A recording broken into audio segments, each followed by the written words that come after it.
Muy buenos días a todos, feliz sábado, un gusto saludarles.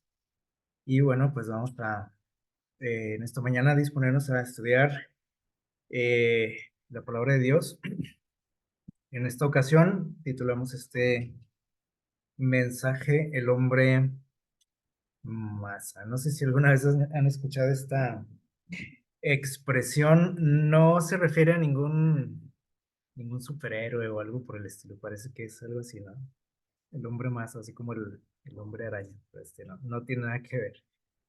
Eh, ¿Qué es el hombre masa? Bueno, esta es una palabra que se, se comenzó, bueno, o se acuñó por este señor, un filósofo de nombre José Ortega y Gasset, eh, a principios del siglo pasado. Y bueno, él más o menos define lo que es el hombre masa de esta manera. Dice que es un individuo sin individualidad. Suena medio raro, ¿no? Un individuo sin individualidad. Es un individuo, dice, homogéneo e indiferenciado. Es decir, que no se diferencia de nadie más, igual que la mayoría. Dice, piensa lo que la mayoría piensa, acepta lo que la mayoría acepta, tolera lo que la mayoría tolera. Carece de sentido crítico y de principios sólidos. Es decir, es una persona que se deja llevar por la corriente. Dice por ahí un texto, ¿no? Eh, en Santiago, ¿sí? Que es una característica que a Dios no le gusta, ¿sí? De nosotros. Cuando somos llevados, dice, por toda clase de vientos para allá y para acá, como las hojitas de los árboles, ¿no? Cuando caen, que van para allá, van para donde va que el viento. Y es algo que menciona por ahí Santiago, que es algo que le desagrada a Dios. Cuando no tenemos un sentido crítico, dice aquí. Es decir, que no razonamos las cosas, simplemente las que las aceptamos. ¿Sí? Nuestros principios, dice, no son sólidos. Varían de acuerdo a la época, a la moda. eh, Somos cambiantes, ¿sí? Y esto siempre ha existido, ¿sí? Pero en nuestra época es algo muy, muy marcado, ¿sí? Ustedes se darán cuenta cómo cambiamos por ejemplo, de pláticas cada, cada cierto tiempo, ¿sí? Ahorita estamos hablando de una enfermedad, mañana este, estamos hablando de la guerra, pasado estamos hablando de una película, y todo nuestro entorno se mueve en base a eso. Y eso es algo que a Dios no le agrada mucho, ¿sí? Sin embargo, a pesar de esto, ¿sí? De esta, podemos decir, esta característica negativa de que no hay un sentido que dijimos crítico de las situaciones, de las cosas, aún así dice que este tipo de personas son personas seguras de sí mismas. ¿Qué les parece? Y se convierten en fanáticos.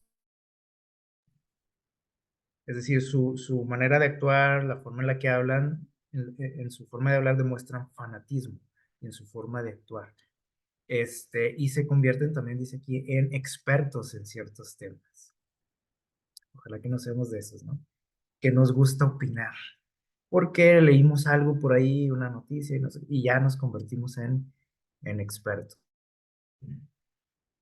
Eh, Dice aquí, se entregan, es decir, entregamos nuestra voluntad a quienes, dice, más se les parece. Y aquí hablamos ya no sé, puede ser de gente de influencia, ¿sí? O, no sé, gobernantes, políticos, etcétera. Y de ahí, viene el hecho de que los gobernantes, por ejemplo, se parecen mucho a quién, a su pueblo. Y muchas veces nos quejamos, ¿no? De los gobiernos. Hay estos gobernantes, ¿no? Y hay esto, y hay lo otro. Pero generalmente son el reflejo de qué? De la sociedad a la que representan, ¿sí? ¿Por qué? Porque generalmente nosotros buscamos a quien más se nos que parece, y dice, y entregamos nuestra voluntad, nuestro voto a quienes que se parecen a nosotros. Eh, dice aquí, carecen de conciencia en cuanto al bien y al mal. Algo de lo que habla también la Biblia, ¿no? Que a lo bueno, dice, a veces le llevamos que malo y a lo malo, bueno. ¿Sí? O sea, no sabemos qué está bien y qué está mal. ¿En qué basamos, pues, cómo podemos decir, esta, o nuestra moral? ¿En qué la basamos? Bueno, en lo que a mí me conviene, en lo que me beneficia. Es decir, somos egoístas, nos convertimos en personas egoístas. Ya no vemos por el bien que común, simplemente si algo me causa satisfacción, bienestar, es bueno. Así lo razona este tipo de personas, el hombre más, ¿sí? Y cualquier cosa que perturbe esa paz, esa tranquilidad, esa alegría que puedo sentir, esa seguridad, se convierte en algo malo. Y aquí eh, vemos cómo incluso esto se traslada a las personas, ¿sí?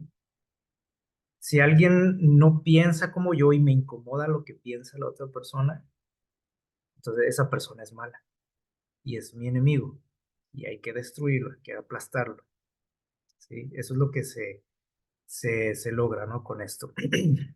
Y es lo que se nos mete en la cabeza.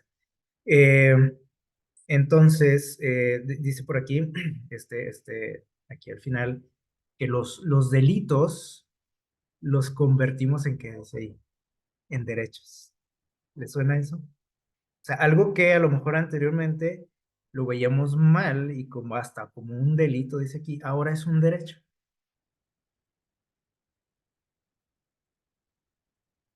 o lo que sucede, ¿no? En nuestros días.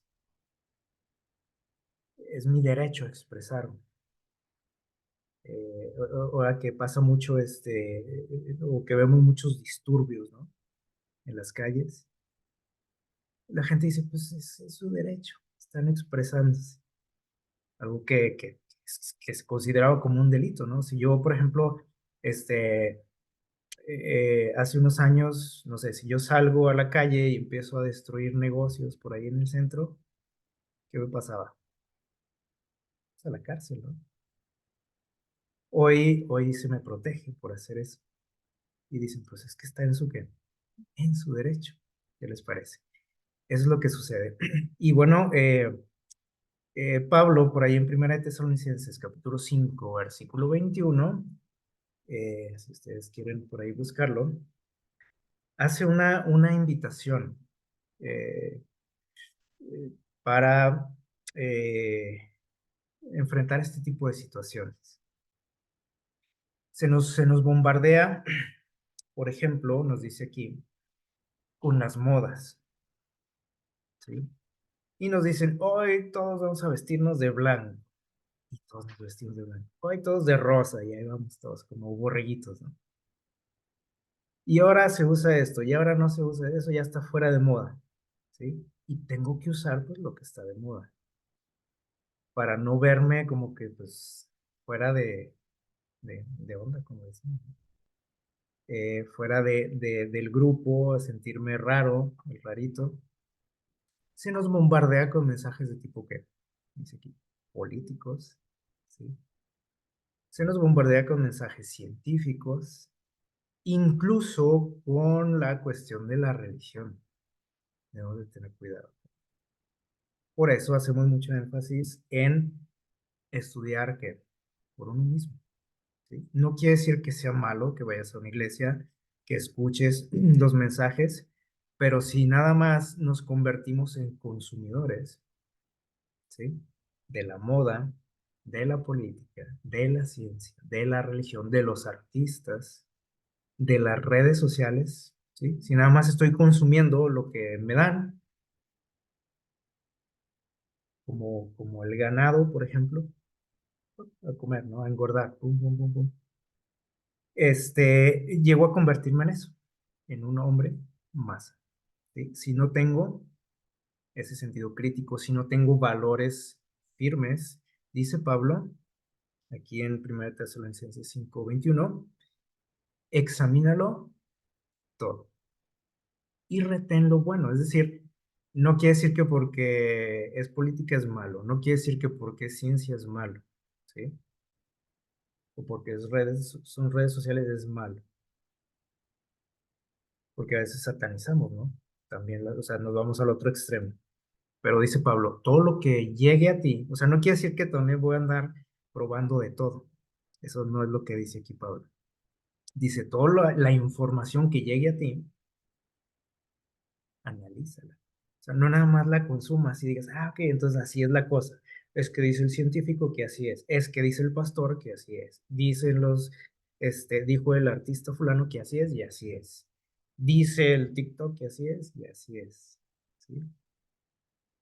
Y nada más consumo, ¿sí? Si no analizo las cosas, este, estoy en serios problemas. Y dice Pablo, nada más quédate con lo bueno, lo provechoso, lo que es, eh, como dice también en otro texto, digno, ¿no? Digno de alabanza, o sea, algo digno de que lo tengas en tu mente, de que lo practiques, de que, ¿sí? Pero necesitamos tener ese sentido crítico. Algo de lo que carece, dice aquí, el hombre más. Simplemente nos convertimos en qué? En consumidores, como decimos vulgarmente, en borreguitos, ¿sí? Ahora salió esta tendencia, esta moda, y ahí voy, ¿sí? Ahora me dijeron que me tengo que vestir así, ahí voy a vestirme así. Ahora me dijeron que esta es la música que tengo que escuchar, escucharla. Ahora me dijeron en la iglesia que las cosas son así, pues hay que hacerlo, porque dijo el líder, dijo el anciano, dijo el pastor, sin yo tener ese sentido crítico. Entonces, aquí Pablo nos invita a no confiar en quién, en nadie prácticamente, ¿sí? En cuanto a lo que se refiere a lo que consumimos, de lo que nos alimentamos, de lo que alimentamos nuestra mente, no confiar en quién. Tenemos que analizar todo, ¿ok? Eso es lo que tenemos que tener en cuenta. Dice por aquí este escritor en este libro que se llama Contra la Mayoría. Dice, sabiendo que la capacidad intelectual de la masa, es decir, de la que la mayoría, no estamos hablando aquí de masa de las tortillas, ¿sí? La mayoría, está hablando aquí de personas, ¿no? Sabiendo que la capacidad intelectual de la masa es limitada, ¿qué quiere decir esto? Que no debemos de confiar en qué, en las masas, en la mayoría, que generalmente eso es lo que nos atrae, ¿no? Decimos, pues no pueden estar equivocados si son muchas personas las que piensan así. Si es la mayoría, no puede estar equivocada. Generalmente así lo razonamos, ¿no? Entonces tendemos como decíamos ahorita lo que menciona Santiago, a irnos hacia dónde va el aire, el viento, ¿sí? Y ahora dicen que para acá y ahí vamos para acá, y así, ¿sí? Lo cual dijimos que es algo que no le agrada a Dios, ¿sí?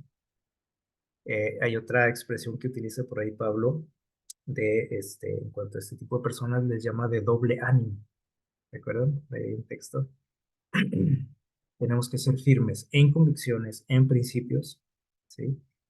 Dice aquí, no se debe olvidar que esta, o sea, la mayoría, abraza las ideas mayoritarias, es decir, lo que dice, las ideas que más repiten sus semejantes, ¿sí? Tendemos a eso, a repetir, a ser un reflejo del montón. eh, y nos convertimos también en que en opinólogos. O sea, empezamos a opinar en base a lo que opina la mayoría. ¿Sí? Dice por aquí otra expresión, otro párrafito, dice, la cultura de la cancelación, algo que estamos viviendo ahorita. Bueno, en otros tiempos también se ha vivido y en otras naciones se vive, eh, es decir, la censura, ¿sí? O sea, no puedes decir lo que piensas, no puedes hacer lo que quieres, porque hay ciertas leyes o simplemente es la presión social. Pero hoy estamos viviendo eso, ¿sí? Ahorita tú no puedes decir lo que quieras, ni pensar lo que quieras, ni hacer lo que quieras, ¿sí? Dentro de la ley, incluso. Aunque digas tú, vivimos en un país libre, hay libertad de expresión, pues todo eso es entre comillas, nada más, ¿sale? La cultura de la cancelación, la autocensura, ¿qué es la autocensura? El hecho de, eso es una consecuencia de la cancelación o de la censura. El hecho de que tú prefieras callar, o sea, decir, no digo nada porque me meto en problemas, porque me deja de hablar el amigo o la familia. Si digo que pienso al revés que ellos, ¿sí? Así que mejor yo que no digo nada, no expreso mi pensamiento. Y eso es grave, ¿sí? El hecho de que tú ya mejor decidas no hablar porque te echas encima a tu amigo, a tu familia, a los hermanos de la iglesia, estamos ya en serios problemas cuando esto se presenta. Dice aquí también, y cuando existe presión social,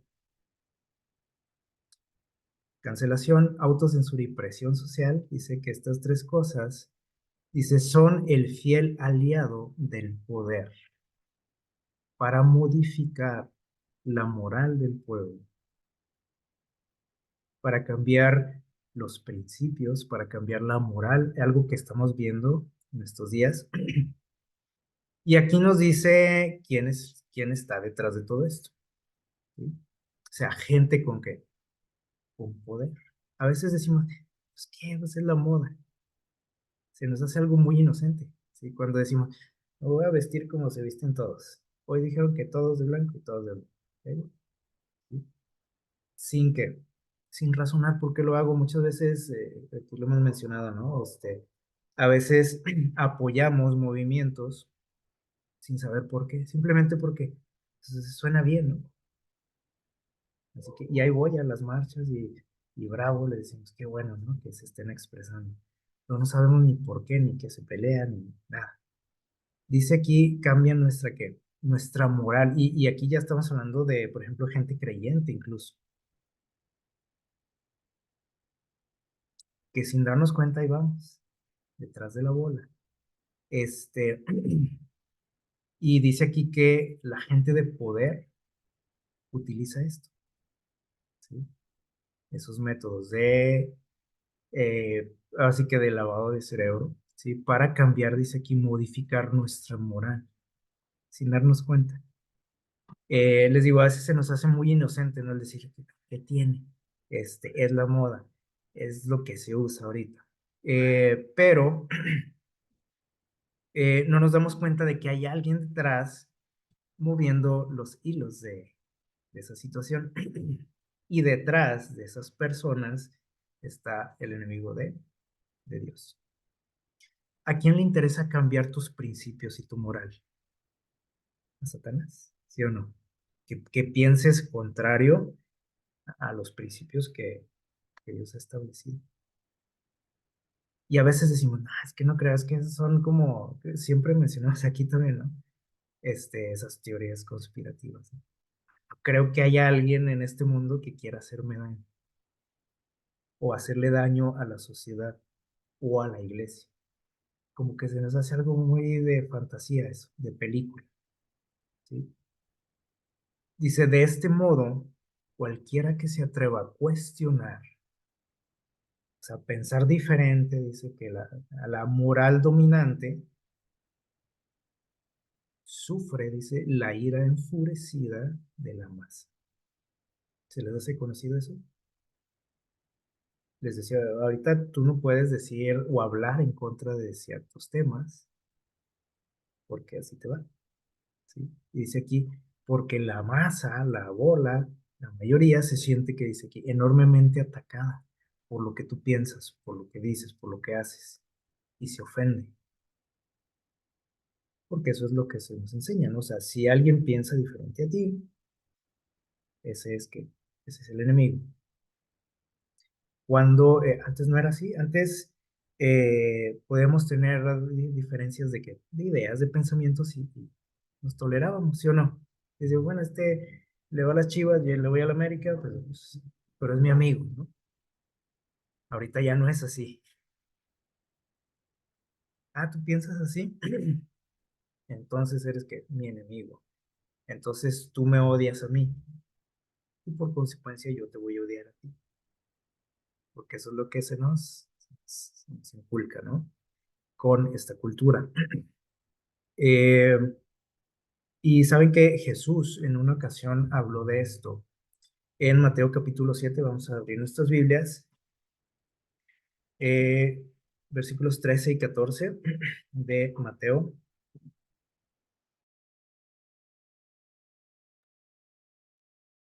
Mateo capítulo 7 versículos 13 y 14. Vamos a darle lectura.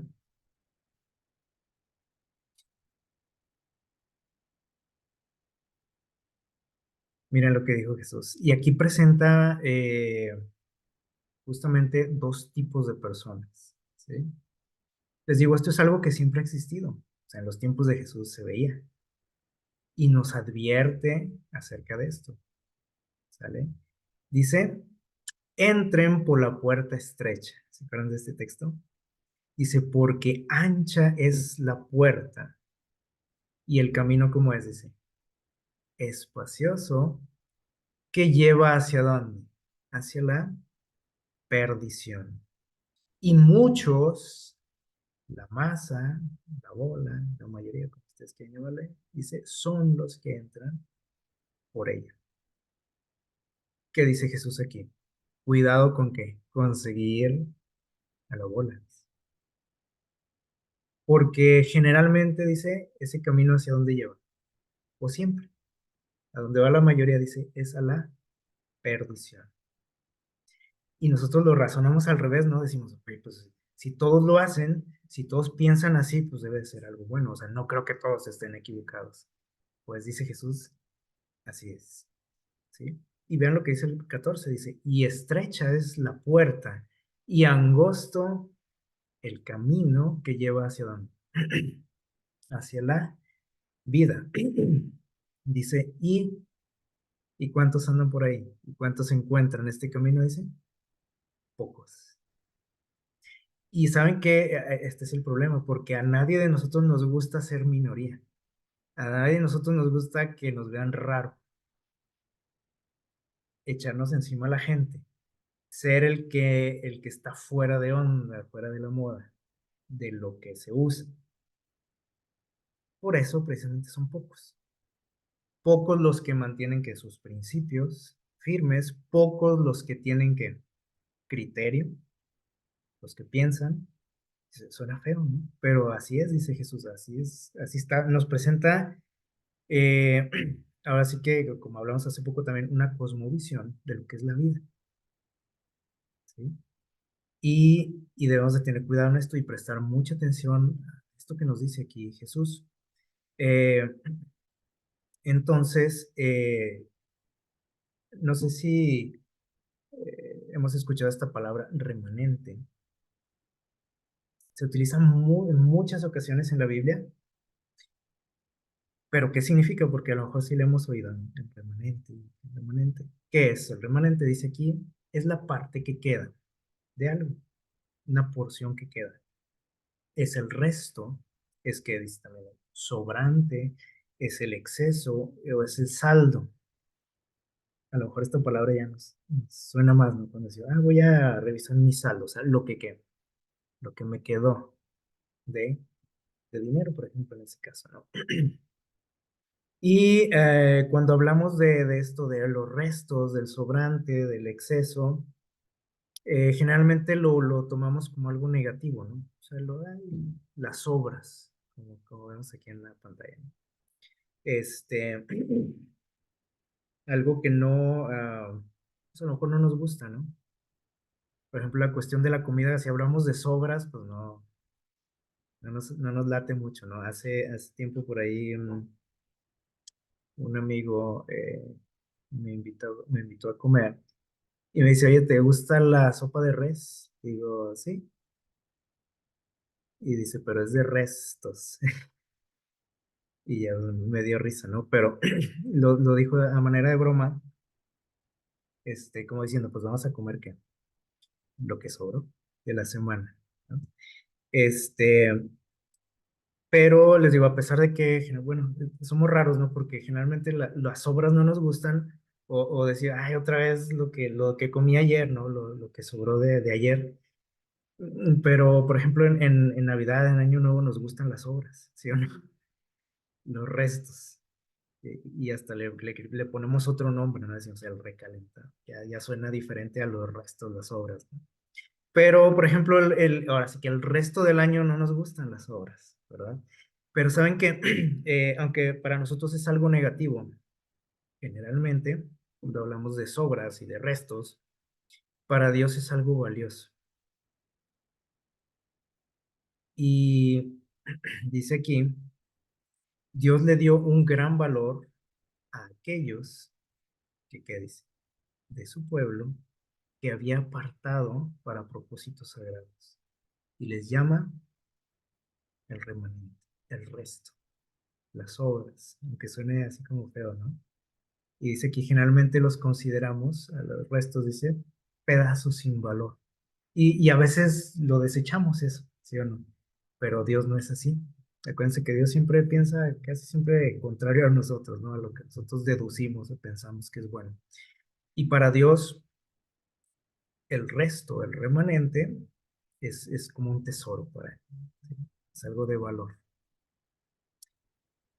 Miren lo que dice por ahí en el libro de Isaías, en capítulo 10, versículos del 20 al 22. Aquí está hablando de una profecía, podríamos decir, en contra de los asirios, que habían pues maltratado a su pueblo. Y Dios habla ahí en contra de esta nación y dice, yo los voy a quedar, voy a dar su merecido, ¿no? Dice, versículo 20, acontecerá en aquel tiempo que los que hayan quedado de Israel, el resto, el remanente, las obras, dice, y los que hayan quedado de la casa de Jacob, nunca más se apoyarán en el que los hirió, hablando de esta nación, sino que se apoyarán con verdad en Jehová, el Santo de Israel. Y el remanente, dice, el remanente de Jacob volverá al Dios fuerte. Porque si tu pueblo, incluso si tu pueblo ese fuere como las arenas del mar, el remanente de él volverá. La destrucción acordada rebosará justicia. Promete aquí Dios hacerles justicia, ¿no? Pero llama la atención que habla de una pequeña porción del pueblo, no de todo, porque dice Israel, el pueblo de Israel dice son como la arena de la mar, son muchos, pero solamente dice un pequeño grupo volverá a qué? A Dios. No la mayoría dice van a seguir en otras ondas, como decimos. Van a seguir en pos de qué? De aquellos pueblos que incluso les hicieron mal. Solamente algunos, dice, van a que a tener criterio, van a razonar, van a darse cuenta de que hay algo mal en ellos y van a volver a quién? A Dios. Y esta situación siempre se ha presentado, como lo decíamos ahorita. Eh, en la cuestión espiritual, el pueblo de Dios no se ha caracterizado por ser numeroso. Por ejemplo, el pueblo de Israel se consideraba el pueblo de Dios, ¿no? Pero Dios no lo veía así, nada más porque nací, como decían ellos, soy hijo de Abraham y ya. Automáticamente soy del pueblo de Dios, pero Dios no piensa así. Y para Dios, su pueblo, los que realmente él consideraba valiosos en relación ¿cómo podríamos decir?, a su espiritualidad, eran poquitos, ¿sí? Y les llama el remanente, el resto, ¿sí? Y no quiere decir que a los demás no los amara Dios, pero él veía que unos poquitos eran los que lo amaban a él, ¿sí? Y obviamente para Dios eran especiales. Y les digo, esto siempre ha pasado y lo vemos a través de toda la Biblia. Les digo, esta palabra aparece muchísimas veces en la Biblia. Incluso, aunque no se le mencione así como remanente, vemos este concepto, ¿sí? En muchas historias. Por ejemplo, en Génesis 6:13, a ver si se acuerdan de esta historia, claro que sí, ¿no? Con la imagen, la historia del diluvio. Dios decidió ponerle fin a la humanidad, pero dijo, bueno, vamos a dar oportunidad, o sea, no nada más quiso destruir la humanidad y ya, ¿sí? Como un acto arbitrario, sino dijo, vamos a dar oportunidad de que el que quiera salvarse, sobrevivir a esta catástrofe, lo haga. ¿Quiénes quisieron? Un puñadito de personas, nada más, de todo el mundo. ¿Cuántas personas? Dice ahí en el Génesis 6:13, Noé, su esposa, sus 3 hijos y las esposas de sus hijos. 8 personas. ¿Y dónde quedó la mayoría? Lo que decimos siempre, la mayoría no se puede equivocar, decimos. Ahí quedaron, murieron todos. ¿Quién estaba equivocado? La mayoría. Y esos que de los que se burlaban, la mayoría, y que los ridiculizaban, que los insultaban, fueron quienes sobrevivieron. Y gracias a ellos, a la decisión que ellos tomaron, aquí estamos nosotros.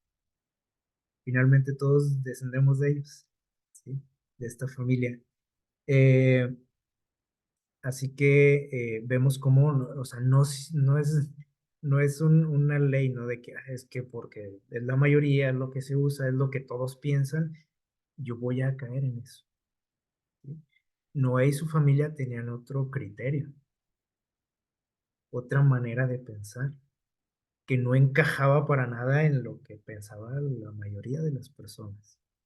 Pero eso no los hizo pensar de que, oye, ¿qué tal si estamos equivocados? Porque ellos tenían sus principios, sus creencias firmes, ¿sale? Firmes en Dios. ¿Se acuerdan de esta historia? Génesis 19:16, también vemos este patrón. Una ciudad que iba a ser destruida. eh, Abraham intercede por estas personas y le decía a Dios, oye, pero ¿qué tal si hay gente justa ahí? Y Dios le dice, bueno, si hay gente justa, no, que no la destruye. Y si hay tantos, dice, bueno, vamos a suponer que hay tantas personas justas. Dijo Dios, no, no la destruye. Y dijo Abraham, bueno, vamos a bajarle. Y si hay tantos, no, tampoco. Y si hay tantos, iba bajándole la cantidad, pero resulta que no había nadie. Nadie como para decir, pues esta ciudad se va a salvar por estas personas, ¿no? Únicamente Dios sacó de ahí a una familia. ¿Se imaginan de una ciudad populosa, grande, con muchísimos habitantes, y que nada más una familia pequeña saliera de ahí con vida? Entonces, las mayorías no son buenas. Aquí lo estamos viendo. A veces podemos decir, bueno, a veces a lo mejor sí pueden tener razón. No, dice Dios que no, que el camino por donde va la mayoría, dice Jesús, nos lleva a la perdición, indiscutiblemente. No hay de que a veces sí, a veces no, o puede que depende de la situación. No, dice Dios, así es la cosa. Te vas con la mayoría, te vas al precipicio, ¿sí? Entonces debemos de tener mucho cuidado en esto, que es algo que sobre todo cuando somos jóvenes tendemos mucho a esto, ¿no? Porque al joven no le gusta ser excluido, no le gusta ser el rarito del grupo, ¿sí? A lo mejor ya cuando crecemos vamos agarrando un poquito de experiencia, tenemos ya otro criterio, generalmente, no siempre. Eh, pero esto, o sea, de esto es víctima la juventud, sobre todo, los niños, ¿sí? Y dice este texto ahí en Génesis 19:16 que los ángeles de Dios sacaron ¿a quién? A Lot, a su esposa y a sus dos hijas. Se le extendió por ahí la invitación a los yernos también de Lot. Pero, ¿qué hicieron ellos? Se burlaron, dice la historia. Porque dijeron, pues que están locos estos, ¿no? Ellos siguieron a la mayoría. Lo sacan de la ciudad. ¿Y qué pasó con la mujer de Lot? ¿Se acuerdan? Lo mismo. Dijo, no, es que esto no puede estar pasando, ¿no? Yo prefiero que, casi dijo, prefiero quedar. Todavía volteó así como añorando estar ahí, en ese lugar. Y pues sufrió las consecuencias, ¿no? Este, entonces vemos cómo la gente fiel a Dios, ¿sí? No se ha caracterizado nunca, o sea, en toda la historia, por ser la mayoría. Si estamos en una mayoría, es momento de que de reflexionar, aunque nos guste, o sea, es bonito, ¿no? Sentirse apoyado, sentirse que somos parte del grupo, ¿no? De la mayoría. Y pensamos que eso equivale a estar del lado ganador siempre. Y no siempre es así. O más bien, nunca es así. ¿Ok? Entonces debemos de hacer un alto si es que vamos por ese camino ancho y que regresar. ¿Sí? Ojalá que Dios nos dé ese criterio, para eso necesitamos de su espíritu, ¿sale? Esa capacidad de discernimiento. Jueces, capítulo 7. Ustedes pueden leer ahí con calma la historia. Encontramos ahí eh, la, la historia de Gedeón, ¿se acuerdan? Dios lo llama para realizar una tarea importante de liberar a su pueblo de los madianitas, que los estaban fastidiando, los estaban oprimiendo. Y Dios le dice, pues júntate a toda la gente que puedas, que quiera luchar, que quiera su libertad. Y consiguió 32,000 hombres, que no eran poca cosa, ¿no? Aún así usted puede decir, oye, pues eran muchísimos, ¿no? Sí, pero resulta que el ejército rival los superaba. Con 32,000 hombres se veía aún así complicado. Y dice por aquí en el versículo 2 que Dios le habla a Gedeón y le dice, ¿sabes qué? Creo que es mucha gente, tienes mucha gente. Y Gedeón sin duda se puso pálido, ¿sí? Porque le dice Dios, ¿sabes qué? Manda algunos a su casa y les pone ahí unas pruebas, ¿no? Ustedes pueden leer con detalle la historia. Pero imagínense, Gedeón la veía complicada, ¿no? Decía, pues sí, es mucha gente de Israel, pero nos superan en número los enemigos, doble o triple.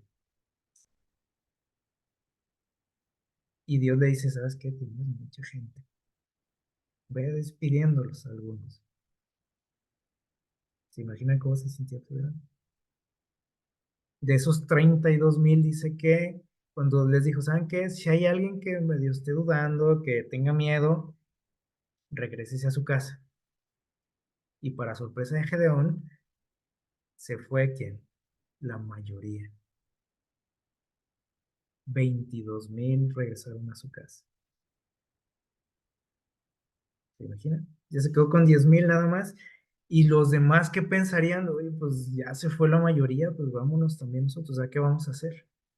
Pero al menos los 10,000 que quedaron estaban todavía firmes en eso. Y Dios le vuelve a decir, ¿sabes qué, Gedeón?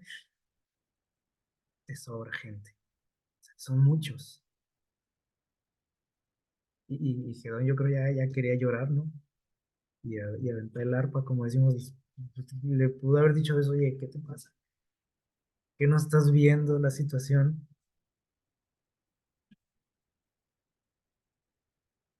Pero Dios veía el corazón de esta gente y dijo, aquí hay mucha gente que no sirve para esto. Y les puso otra prueba y ahí van fuera otros 10,000, ¿sí? Bueno, de esos 10,000 dice que nada más quedaron 300 personas. O sea, la mayoría se fue. Y con 300 personas Dios eh, liberó a su pueblo. Aquí vemos otra vez esto que se repite siempre, siempre. O sea, nunca vas a ver algo diferente en la historia, ¿sí? O sea, la mayoría, dice Dios, nunca tiene la razón, ni nunca te va a llevar a la victoria, ¿sí? Eh, aunque nosotros nos dejamos guiar por los números, ¿no? Y decimos, no, pues si acá son más, obviamente que hay más probabilidades de victoria, de estar en lo correcto, de estar del lado ganador. Y eso era lo que pensaba, por ejemplo, Elías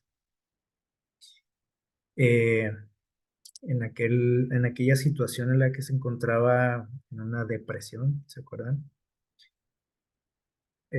Perseguido, lo estaban buscando para matarlo, va y se esconde por ahí en una cueva y Dios le dice, oye Elías, ¿y qué estás haciendo aquí? Cuando ahí lo busca Dios, ¿no? ¿Qué haces aquí escondido? Como ratón ahí en la cueva, asustado, triste, preocupado. Cuando hacía unos días que había visto el poder de Dios, de lo que era capaz Dios, y ahora está asustado porque lo amenazaron, ¿sí? ¿Quién lo amenazó? Por la mayoría, la gente de poder. Y Elías le dice, pues ¿sabes qué? Es que pues tengo miedo, obviamente, le dice Elías, ¿cómo no quieres que tenga miedo, que esté aquí escondido, asustado, triste, preocupado? Eh, Me quieren matar. Yo he intentado hacer las cosas bien, dice, pero pues soy el único, no hay nadie más. O sea, la mayoría, la masa, dice, pues siguió otro camino contrario a tu ley. Y Dios le dice algo interesante, por ahí en el versículo 19 le dice Elías, no estás solo. Dice, por ahí hay un remanente. 7,000 hombres, dice el texto. Vamos a leerlo ahí en 1 Reyes 19, 18. Miren lo que dice ahí Dios. Eh, por aquí. Capítulo 19, versículo 18. Le eh, dice, hay un remanente, ¿sí? Y hasta Dios los tenía contaditos, dijo, son 7,000 personas. Obviamente, en comparación con la mayoría, no era nada eso. Pero le dijo Dios a Elías, no estás solo. Y a veces eso es lo que nos asusta, ¿sí? Sentirnos solos. Pues porque toda la mayoría que piensa diferente, toda la mayoría, o la mayoría, hace las cosas diferente a mí, tiene otros principios, otras creencias, y obviamente te sientes solo.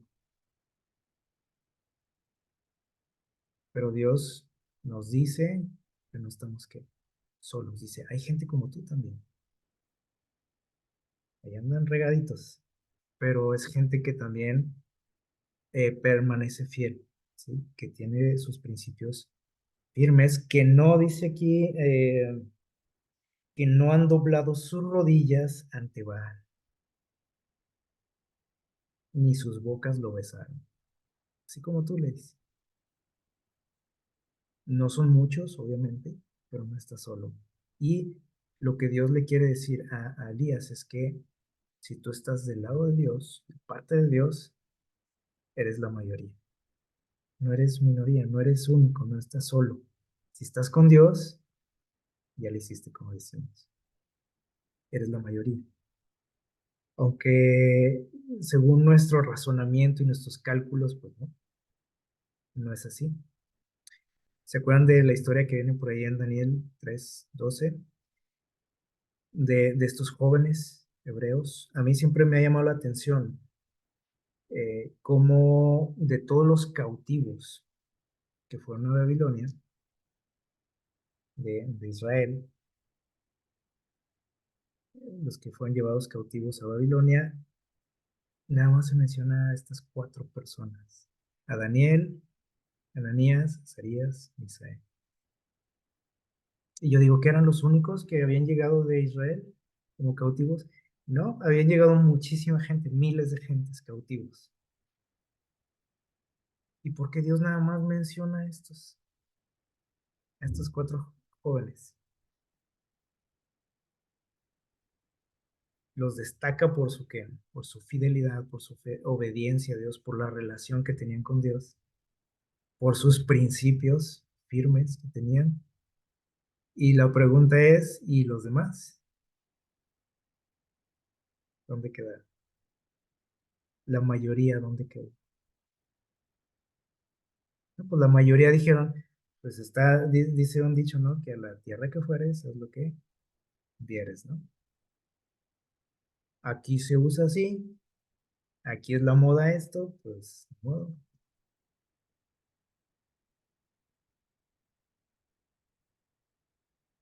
Ahí en Daniel 3:12 nos habla de un detalle donde dice que el rey Nabucodonosor ordenó que todos, o sea, la mayoría, todos sus gobernantes, su gente cercana, y entre ellos pues estaban estos jóvenes, todo mundo a la señal se postrara ante una imagen, ¿se acuerdan? Y cuando se dio la señal, se tocó una música por ahí, todo mundo tenía que postrarse, adorar a esa imagen que representaba al rey, su imperio. Estos jóvenes se quedaron de pie. Y obviamente, ¿qué pasó? Llamó la atención, como lo que sucede siempre, ¿no? O sea, si toda la mayoría hace eso y tú no lo haces, obviamente llamas la atención. Y empiezas a ser, ¿qué? Señalado y ridiculizado y abandonado, rechazado, segregado, aislado, como ha pasado, ¿no? Últimamente. Porque no quieres hacer lo que hace la mayoría. Porque tú piensas diferente, porque tienes otros principios, otras creencias. Y rápido fueron de chismosos con el rey. Oye, pues que como llamaron la atención, ¿sí? Dijeron al rey, oye, ¿y estos qué? ¿Por qué ellos no? Y bueno, normalmente nosotros no nos vemos en situaciones tan apremiantes, ¿no? O sea, simplemente es la presión social que sentimos generalmente, ¿no? Aquí ya eran cuestiones de leyes y de castigos severos, ¿no? Y el castigo era la muerte. Y ellos se mantuvieron firmes y le dijeron al rey, porque les dijo el rey, oye, a ver, tráigamelos y les pregunto, a ver, ¿es cierto que ustedes no quieren? Puede ser. Pues dijeron, pues sí, te respetamos, sabemos que eres el rey y todo, pero no vamos a hacer esto. ¿Y ya saben que hay un castigo? Sí. Y luego, pues no le hace, no, no importa. Dios puede que salvarnos. Y si no lo hace, tampoco no vamos a obedecer tu ley, aunque no nos salve.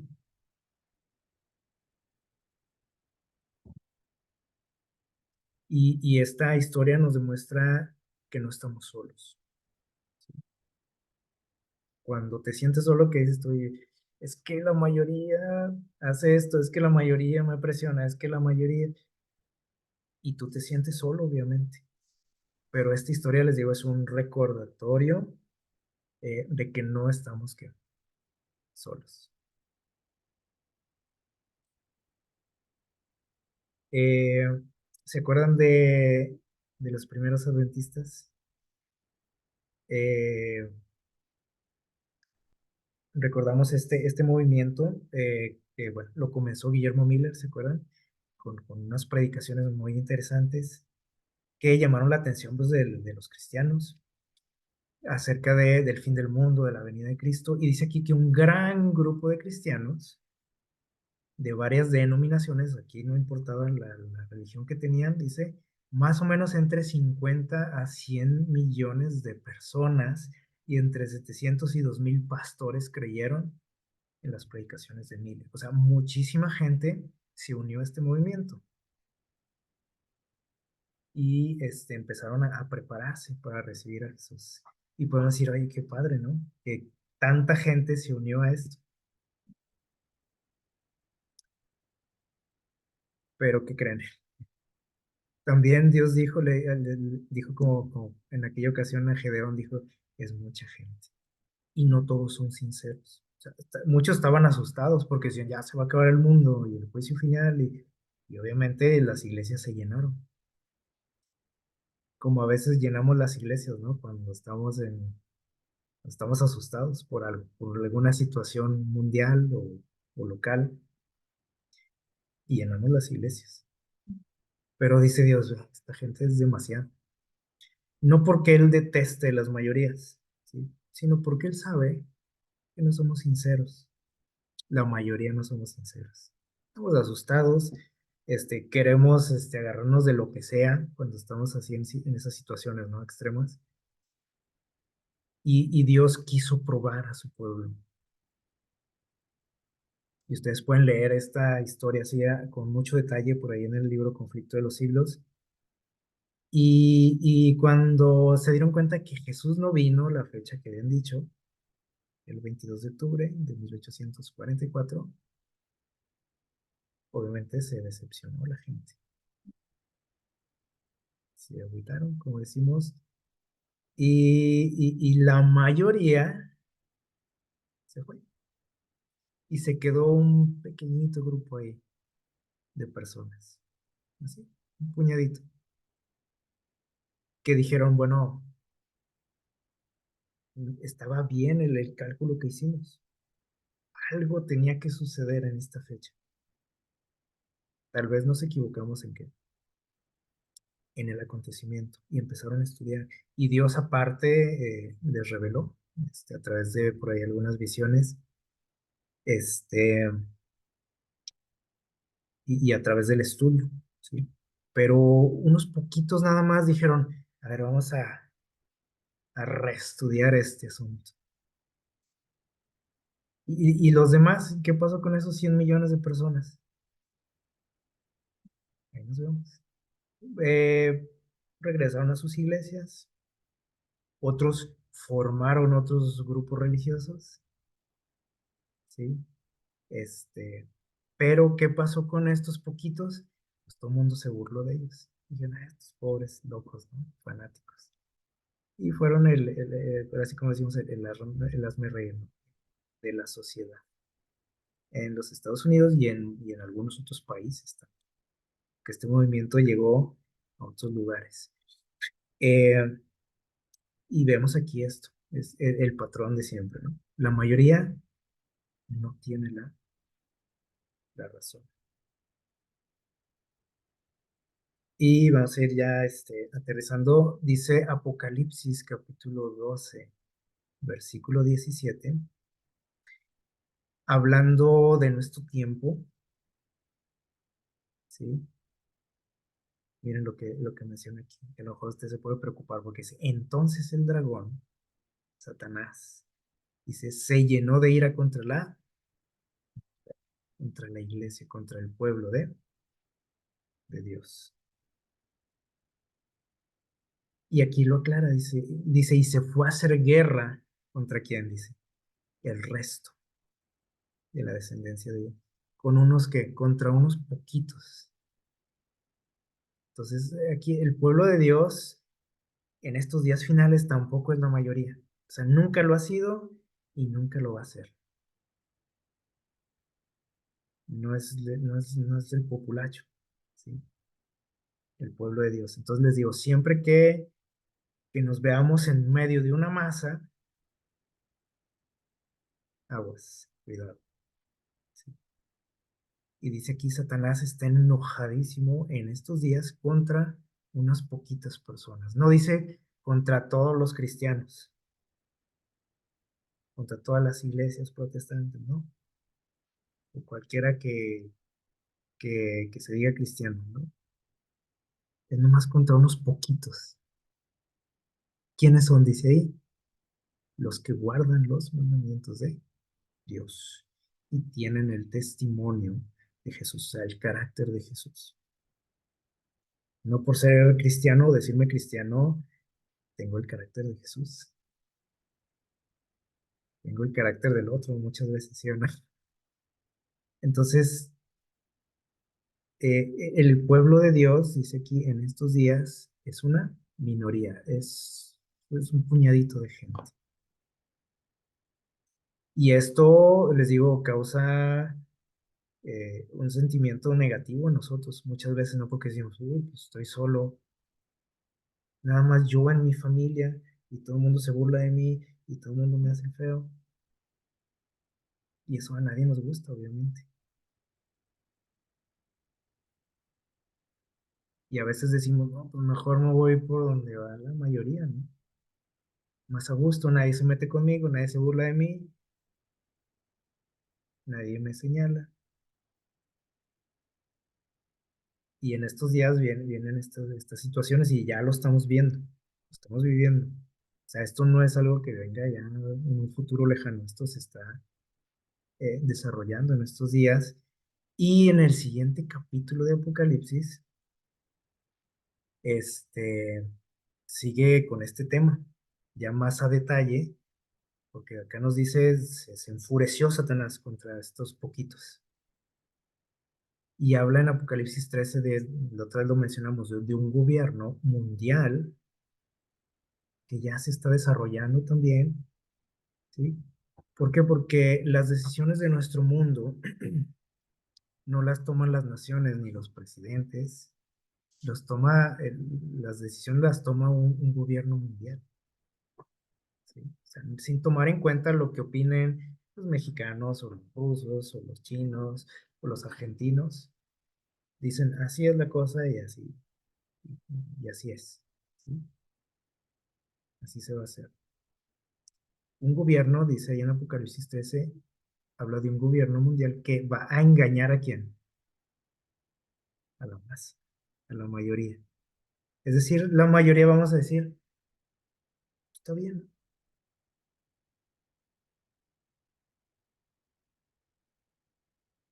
Y dice por ahí, pues ustedes lo pueden leer, dice, va a imponer leyes contrarias a, qué, a la ley divina. Entonces, si tú tienes principios basados en la ley de Dios, tu creencia, tu manera de comportarte, etcétera, todo eh, está basado en lo que Dios dice, te vas a meter en problemas. Porque la mayoría va a obedecer, y lo estamos viendo también, y va a apoyar todo lo que sea contrario a la ley de Dios. O sea, si Dios dice blanco y el hombre dice negro, la mayoría que dice, "Es negro, pues es la onda, es la moda, es lo de ahorita, lo otro ya es anticuado, es del otro siglo, es de la gente ya viejita". Y dice, este poder, este gobierno, dice, exigirá obediencia. No nada más es de que, bueno, pues el que quiera, ¿no? No, no, no, aquí no va a ser el que quiera. Se va a exigir que obediencia. Entonces, si ahorita dices tú, ahorita ya está medio fea la situación, ¿no? Y no se está exigiendo casi nada, ¿sí? Ya estamos viendo algunas señales de esto, ¿sí? Dice, se exige obediencia bajo amenazas de restricciones, lo que dice ahí Apocalipsis 13. Por ejemplo, dice, no vas a poder, ¿qué? Comprar ni vender. Y ya les digo, ya hemos visto, ya se nos ha dado probaditas de esto, ¿sí? En estos años anteriores. No vas a poder. No le entras al juego, pues te quedas fuera. Y finalmente dice ahí, entre más avance el tiempo, dice, esa obediencia se va a exigir bajo qué? Bajo pena de muerte. O le entras o te mueres. Ya no es de que, ya no te vamos a dejar comprar o vender o hacer esto o lo otro, no vas a poder entrar aquí o allá. Te mueres, ¿sí? Porque estorbas a la mayoría. Entonces, es algo que tenemos que estudiar, este asunto. Les digo, leemos estos textos, los conocemos muy bien, pero son textos que son para nosotros hoy, ¿sí? Como este que leímos en el Romanos 12:2. Vamos a terminar con esto. Dice, bueno, dijimos que nos llama la atención aquí Pablo a razonar, a pensar, a examinar, a tener espíritu crítico de lo que pasa a nuestro alrededor, a no ser nada más consumidores de información. Dijeron que esto, dijo la ciencia que esto, dijo la religión que esto, dijo la política que esto es así. Y a todo decimos que sí también nosotros, ¿sí? Y no quiere decir que a todo contradigamos nosotros, o sea, que siempre estemos dando la contra, ¿no? Lo que Dios quiere es que tengas un espíritu crítico, que tengas discernimiento, y eso nada más se logra a través de su espíritu. Dice Pablo aquí, dice, no se amolden al mundo actual. Oye, ¿qué dicen esto? Y ahí vas, y te vistes de tal color, y ahí vas para acá, y ahí vas para allá, como las hojas llevadas por el viento que decimos ahorita. Oye, dicen que este partido es el bueno, y pues ahí voy. Y acuérdense que siempre buscamos nuestro beneficio, y les digo, ya no buscamos el bien común cuando pertenecemos a la mayoría, a la masa, sino simplemente que lo que me esté beneficiando. Dice Dios, no te amoldes a eso. Acuérdate que las mayorías, dice Dios, te llevan a la perdición. Lo que yo quiero, dice Dios, es que transformes mejor tu mente, que la estés renovando, que no te dejes llevar por las corrientes. Deja que yo controle tu mente, no que la controle quién. Pues todo eso que vimos ahorita, las modas, la política, la misma religión, ¿sí? La ciencia, etcétera, etcétera. Los artistas, las redes sociales. Eso es lo que hacemos, ¿no? O sea, sale algo por ahí en internet y todo el mundo, ahí vamos, ¿no? Como borreguitos, a hacer lo que nos dice. Dice Dios, así vas a poder comprobar cuál es mi voluntad, algo de lo que carece la mayoría. La mayoría no tiene, que dijimos, noción de lo que es bueno ni de lo que es malo. Simplemente me beneficia, es bueno. Me incomoda, es malo. En eso se basa. Y la cosa no es así, dice Dios, mi voluntad es muy diferente a eso.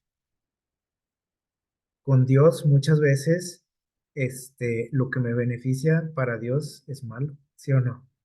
Y muchas veces lo que me incomoda para Dios es bueno, o generalmente así es, ¿no? Entonces dice, yo quiero que conozcas mi voluntad, que me conozcas realmente. Dice, y vas a conocer que soy bueno, que soy justo, perfecto, etc. Esa es la invitación de Dios en esta mañana. y ojalá que podamos pedir de su espíritu cada día, ¿sí? Si sentimos que nos está llevando la corriente, que puede ser muy atractiva y decimos, oh, es que está bien interesante esto, me atrae, eso es lógico, ¿sí? Este, que podamos tener ese criterio, ¿no? Que solamente Dios puede dar y la fuerza para remar en sentido contrario, como lo hicieron estos personajes, este, y que son un ejemplo, ¿no? A seguir todos ellos, y hay muchos otros en la Biblia, sin duda ustedes se pueden acordar de otros, eh, que sus experiencias están ahí para que, para inspirarnos, ¿sí? Para darnos cuenta de que la mayoría no, que no tiene la razón, nunca, ¿sí? Y que no estamos solos tampoco, porque a veces podemos decir, uy, no, pero me voy a meter en problemas, me siento solo. Dice Dios, no estás solo, y lo vimos, ¿sale? Ojalá que esto pueda ser una realidad en nuestra vida, que estos asuntos podamos analizarlos, reflexionarlos cada día, y más pues viendo la situación en la que estamos viviendo y la cercanía del regreso de Jesús. Que Dios les bendiga.